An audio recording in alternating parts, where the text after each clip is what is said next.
What's up everyone, Erika here, and I'm back today with another video for you.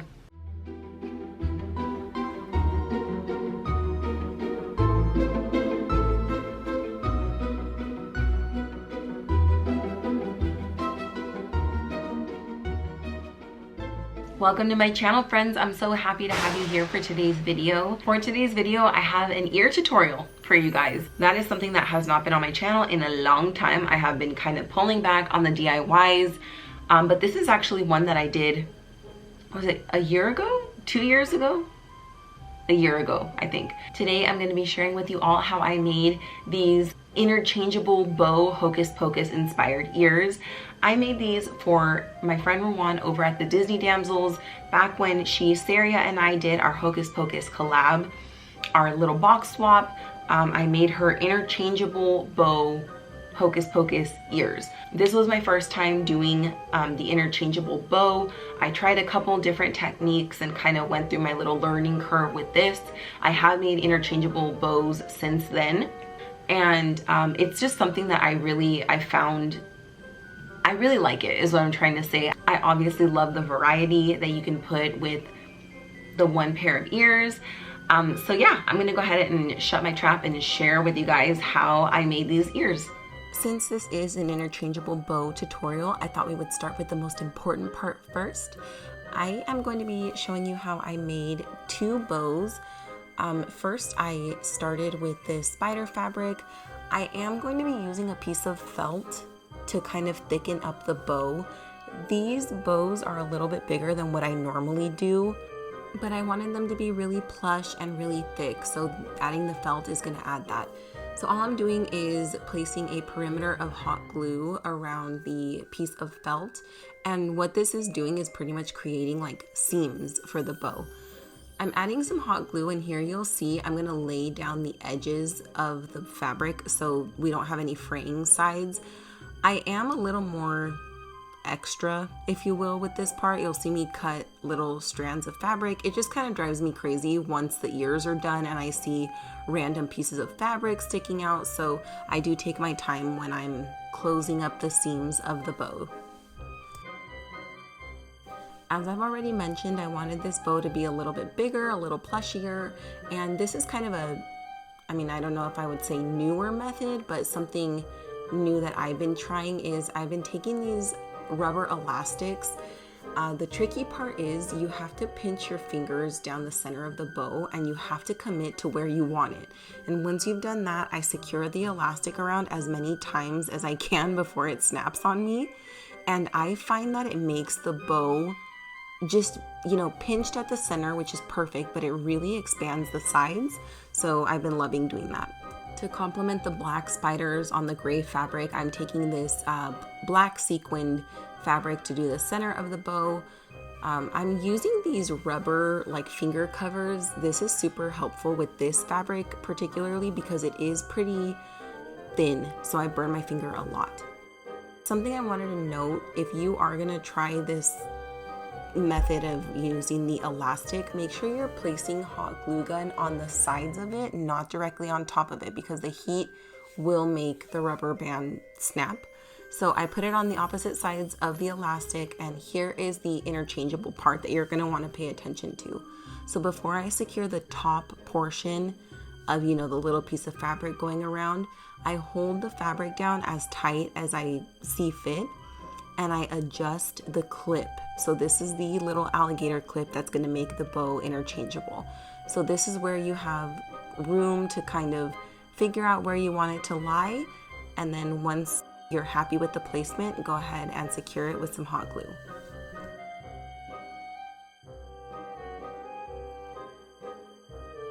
I like having more wiggle room when it comes to the fabric, so whatever's excess, I obviously just cut it off. And here you'll be able to see how easily you're able to maneuver the clip in and out of that little space that we left. And there's our first bow. I'm gonna go ahead and do the same thing to the other bow. I went ahead and went with that black sequined fabric, but for the inside or the little piece of fabric around it, I went with this like orange and black paint splatter. You'll see it on the ears coming up here shortly. My next step here is to secure the fabric to my cardboard cutouts. Sariea does have these templates listed in her description box for her ear tutorials, so if you guys are interested in printing some for yourself, I highly recommend heading over to her channel. I love this fabric that I found, so when I was deciding which image to put on each ear, I wanted the Sanderson sisters on one side, and then the other image was the cauldron that also said I put a spell on you. And here is the kind of Halloween colors paint splatter I was explaining earlier. So after that, I'm gonna go ahead and take my polyfill and stuff these ears. I'm just using my fingers to maneuver the polyfill and make sure it's evenly distributed. Once each ear is filled to my liking, this is something that I like to do personally. I cut a little slit down the remaining piece of fabric, and I feel like this gives me a lot more control as to how tight I close this bottom seam of the ear. So here I lay a little bit of hot glue, and you can see I'm kind of pulling the fabric tight. You do have a little teensy bit of wiggle room before the glue dries, but I really like doing that. It's made it a lot easier, and I find that the bottom is just a lot cleaner when I go to hot glue the actual ears onto the headband. Now that I have my 4 pieces assembled and stuffed and, glued shut, I'm making sure that they match. So I'm taking one with the paint splatter and attaching it to the Hocus Pocus fabric, because again, these are dual-sided ears, so that's why we're putting opposites with opposites, if you will. So I put a generous amount of hot glue on each side, and I hold them tight until I think that they've dried at least a little bit. After that, the next step is going to be to cover up that seam of the 2 pieces we've glued together with some trim. I really, really love this black pom-pom trim, or this pom-pom trim. I have it in pretty much every color. I think it's very flattering. I think it works with a lot of ears that I make. I think it's cute, so I had to use it for this one. If you guys can see that bobby pin I have there, I was using my nail to kind of ensure that the trim was getting in between the 2 pieces, and I was getting hot glue everywhere. So I like using a bobby pin from time to time to kind of push the trim in there. And all you're gonna wanna do is line it up to the end and just cut the excess off and do the same thing to the other side. I am taking the old tried and true, literally the first pair of ears I think I've ever owned. And I like to measure where I'm going to hot glue the ears onto the headband. Here you'll see me hold my thumb over where the bottom of the ear should be, or one of the edges should be. That's where my left thumb is right now. So I will apply a liberal amount of hot glue, and you'll see me kind of line it up to where my thumb was. Fortunately, hot glue does dry pretty quickly, so I will just use a lot of force and hold the headband against the ear. I have to tell it to you guys straight, I'm pretty rusty with filming DIYs, and not just that, I'm never that good at filming them to begin with, so I totally messed up here, and this is a super important part, but I am out of frame for a lot of it, unfortunately. But this is where I'm gonna do my best to show you guys how we're gonna make the attachment in order for these ears to have the interchangeable bow option. So here I'm taking a piece of, black silk ribbon, and I'm wrapping it around the center of the headband multiple times. But the difference here is you're gonna wanna leave a little loop right in the center at the top of the headband. And I know it's impossible to see right now, but I will show you.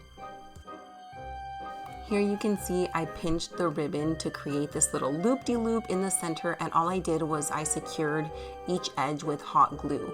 So it created this loop, and that is where the little clip is gonna go straight through. So here I'm just cutting off the excess ribbon, and now you'll be able to see that I'm able to put the clip all the way through. And that is what makes these bows interchangeable. The bows actually turned out a lot bigger than what I was expecting. I wanted them to be plush and thick, but they were just a little bit too big for my liking. I would have probably measured them just a teeny bit smaller, but here I'm showing you the different bows, and I actually tried clipping both bows on opposite sides of the ears to show that you could really wear them dual-sided if you wanted, but they were pretty clunky, pretty heavy with both bows on. But I did love the idea that I was not just sending one pair of ears to Rawan, but multiple, because she could change up which side she wanted to wear, mix and match the bows. So I do really love the way that they turned out. Again, I would probably size down on, the size of the bow, but I do love the way that they came out. That is going to do it for today's video, friends, how I made these Hocus Pocus inspired ears for my friend Rawan. If you guys want to see her unbox them, I will leave her video listed right up here. I, of course, love the way that they came out. Hocus Pocus fabric, honestly, you can't go wrong from there, right? You guys will have to let me know down in the comments if you guys are ear makers, if you would maybe want to try this tutorial out, or maybe give the interchangeable bow method a whirl. Or if you've done it before and you did it with a different method, let me know down in the comments. I would love to chat. For now, I want to thank you so much for taking time out of your day to watch this video, and I hope to see you back again for the next one. Bye!